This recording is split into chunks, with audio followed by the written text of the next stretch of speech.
Thank you. Oh, that's all for you. That's all for you. I'm telling you. Everybody's excited in the building right here to have you here, but they don't know, you know, when you talk about that, I'm sitting here and I'm looking, let's see, author, actress, wrangler, farm owner, let's see, columnist, and owner of a bread and breakfast. Do you ever have time to do anything? The list goes on and on. Yeah, I mean, I sleep well at night. Yeah, you're a busy little girl. I say that for you. I mean, but I guess, you know, we found you. I got excited because the films you're in. You're Right. kind of more excited because you're a wrangler. Yeah. And the Kevin, books. I was going to say Kevin was excited because of your books. So. That's right. But let's start it off because I guess you, local girl, grew up here and. I did. I grew up in Newark on a dairy farm right on Ogletown Road, and they've just moved to my grandmother's house. Some people know about that.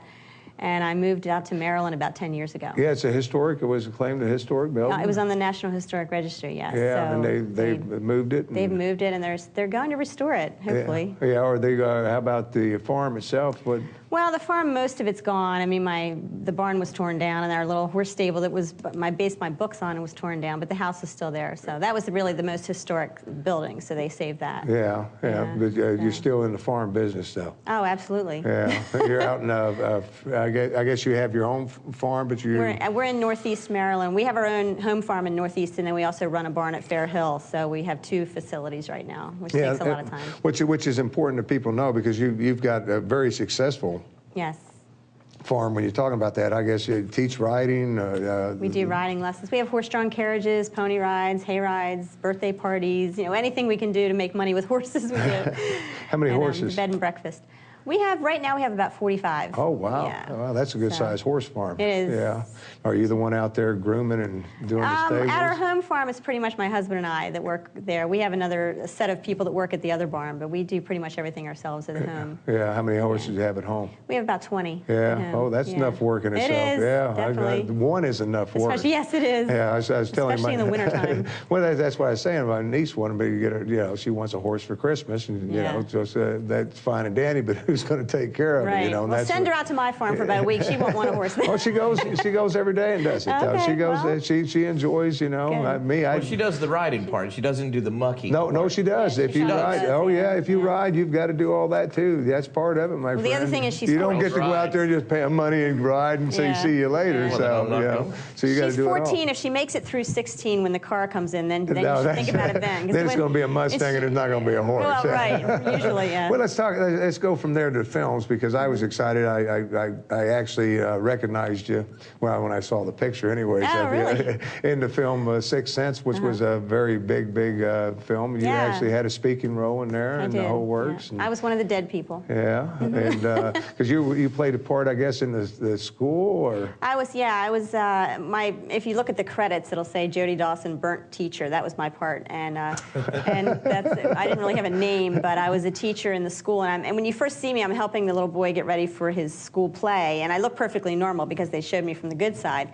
And then when I stand up and turn around, then you can see my face is all burned on the other side. So yeah, it was very interesting. That had to be. Did you know the ending of when you were? I didn't. Yeah, what a great movie that turned out to be. Yeah, well, you know, Night Shyamalan is very, very secretive about everything. So we didn't even get a script. Just my little part. I got the part of the script from that, but I didn't read the end. So I didn't know You got to love it when you went to see it then. Oh, I did. Oh yeah, because it got me, and I pride myself on being able to figure things out. Yeah. And it had me completely baffled at the end. So some other films that we got to talk about. I've got to hold this up because you weren't. Can you get that, Tato? I don't know who's got it. Is this one over here? Oh, Tato? Yeah.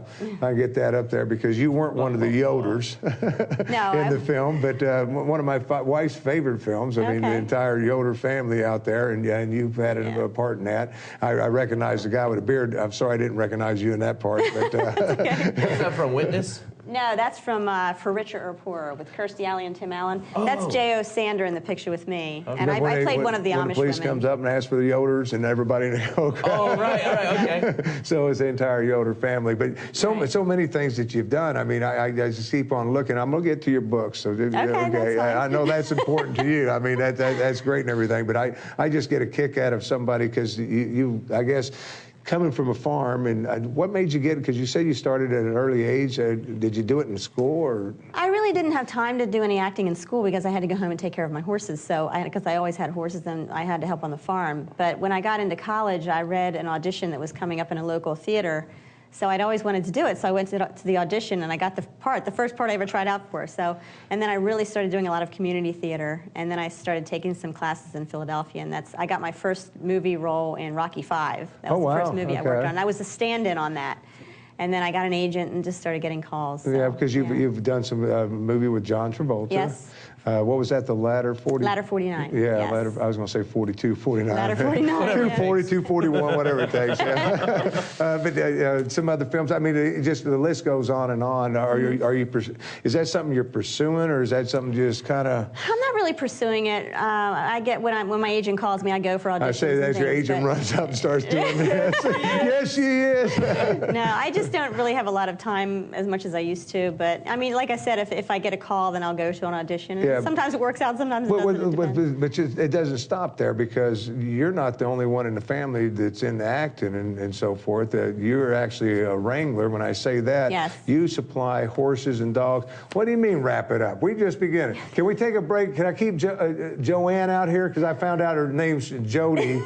On stage only, so we're going to talk about stage. Well, we're on stage. Well, yeah, we're on stage, so I can call her Joe. We're going to take a quick break. When we come back, I want to chit-chat a little bit more, and I promise we're going to get to the books and all that, because that's important, too. And so we'll take a quick commercial break. We come back. Don't go anywhere, because there's so much more to talk about. Big hand right now for Jody. Find out more about the Tim Qualls Show and other Positive Promotion productions, then log on to our website at www.posprotv.com.